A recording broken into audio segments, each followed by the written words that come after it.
என்னை பொறுத்த வரைக்கும் பர்சனலாக எடுத்துக்கிட்டீங்கன்னா, திராவிடக் கழகம் என்பது திமுகவுக்கு மிகப்பெரிய பாரம்.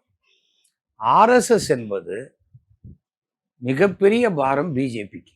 இது ரெண்டும் நகர்ந்தாதான் அந்தந்த கட்சிகளுக்கு உண்டான ஸ்பெஷாலிட்டி தெரியும். ஆர்எஸ்எஸ் உடைய கொள்கையை அத்தனையும் பிஜேபி தூக்க முடியும். ஆர்எஸ்எஸ் தேர்தலில் ஒரு மத ரீதியாக போகிறவங்க அவங்க தேர்தலில் நிற்கவே போகிறது கிடையாது ஆர்எஸ்எஸ். அதே போல் திராவிட கழகம் தனியாக தேர்தலில் நிற்கவே போகிறதில்ல. ஆனால் கடவுள் எதிர்ப்பு அப்படிங்கிறது இந்து மத எதிர்ப்பாகத்தான் சொல்கிறாங்க. இந்து மத நம்பிக்கை எதிர்ப்பு மட்டும்தான் திராவிட கழகம். என்னால் திராவிட கழகத்தை ஏற்றுக்க முடியாது.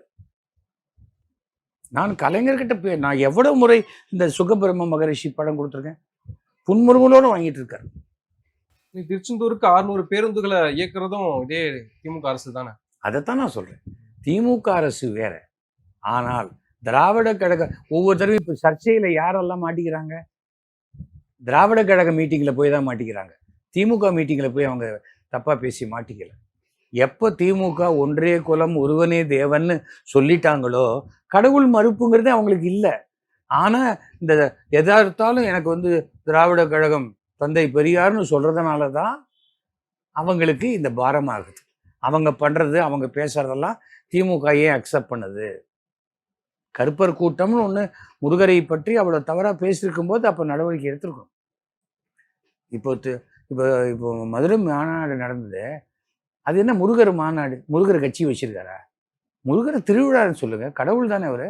இல்ல திமுக அரசுமே நடத்திருக்கு இல்லையா? முத்தமிழ் முருகன் மாநாடு நடத்தினாங்க. மாநாடு நடத்துங்க. மாநாடுங்கிற வேர்டு தவறு. முத்தமிழ் முருகனுடைய அருளோசைன்னு சொல்லுங்க, முத்தமன் முருகன் புகழ்னு சொல்லுங்க. அது என்ன மாநாடு? அவங்க என்ன கட்சி வச்சிருக்காங்களா? முருகன் அப்போ முருகன் நிற்கிறாரு, அப்போ சிவன் எதிர்த்த கட்சியா? மாரியம்மா இருக்காங்க, காளியாத்தா இருக்காங்க. இந்து மதத்துல அவங்க உருவ வழிபாடுங்கிறது அவங்க இஷ்டத்துக்கு. பிள்ளையாரை எப்படி வேணா பிடிச்சி வைக்கலாம். பிள்ளையாரை தான் அந்த ஃபங்க்ஷன் முடிஞ்சாலும் அப்படியே கரைச்சா அது பிள்ளையாரை கரைச்சி போட்டுருவாங்க. ஐயோ சுவாமியை கரைக்கிறிய இல்லை, முடிஞ்சு போச்சு அந்த ஃபங்க்ஷன் முடிஞ்சாலும்.